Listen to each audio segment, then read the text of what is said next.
আসসালামু আলাইকুম। আমি নাবিল, আপনারা দেখছেন নাবিল ওয়েদার নেটওয়ার্ক। আবহাওয়ার গুরুত্বপূর্ণ আপডেট জানতে ভিডিওটি শুরু থেকে শেষ পর্যন্ত দেখুন। আর নিয়মিত আবহাওয়ার খবর পেতে চ্যানেলটি সাবস্ক্রাইব করুন, ভিডিওতে লাইক দিন এবং আপনার পরিচিতদের সঙ্গে শেয়ার করুন। বঙ্গোপসাগরে আবারও তৈরি হচ্ছে নতুন আবহাওয়া পরিস্থিতি। সর্বশেষ আবহাওয়া বিশ্লেষণে দেখা যাচ্ছে বঙ্গোপসাগরে নতুন একটি নিম্নচাপ সৃষ্টির প্রক্রিয়া ইতোমধ্যেই শুরু হয়েছে।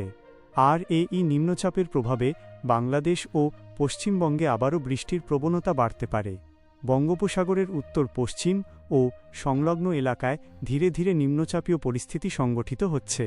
সাগর থেকে প্রচুর জলীয় বাষ্প স্থলভাগের দিকে প্রবেশ করলে আগামী দিনে দেশের বিভিন্ন অঞ্চলে দফায় দফায় বৃষ্টি ও বজ্রবৃষ্টির সম্ভাবনা তৈরি হতে পারে।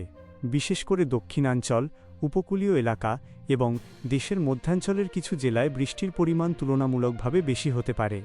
কোথাও কোথাও ভারী বর্ষণও হতে পারে। রাজধানী ঢাকাসহ আশপাশের এলাকায়ও বৃষ্টির প্রবণতা বাড়ার সম্ভাবনা রয়েছে।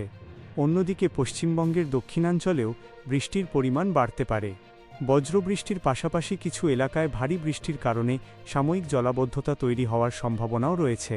তবে একটি বিষয় পরিষ্কার করে বলা দরকার, নিম্নচাপ সৃষ্টির প্রক্রিয়া শুরু হয়েছে মানেই এটি ঘূর্ণিঝড়ে পরিণত হবে এমনটা এখনই বলা যাচ্ছে না।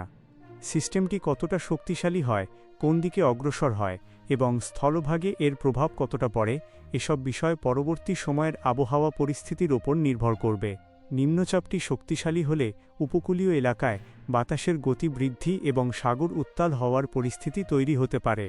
তাই সমুদ্র ও উপকূলের কাছাকাছি থাকা মানুষ এবং নৌযান সংশ্লিষ্টদের পরবর্তী আবহাওয়া সতর্কবার্তার দিকে নজর রাখা গুরুত্বপূর্ণ। সব মিলিয়ে বঙ্গোপসাগরে নিম্নচাপ সৃষ্টির প্রক্রিয়া শুরু হওয়ায় বাংলাদেশের আবহাওয়ায় আবারও বৃষ্টির প্রবণতা বাড়ার সম্ভাবনা দেখা দিয়েছে।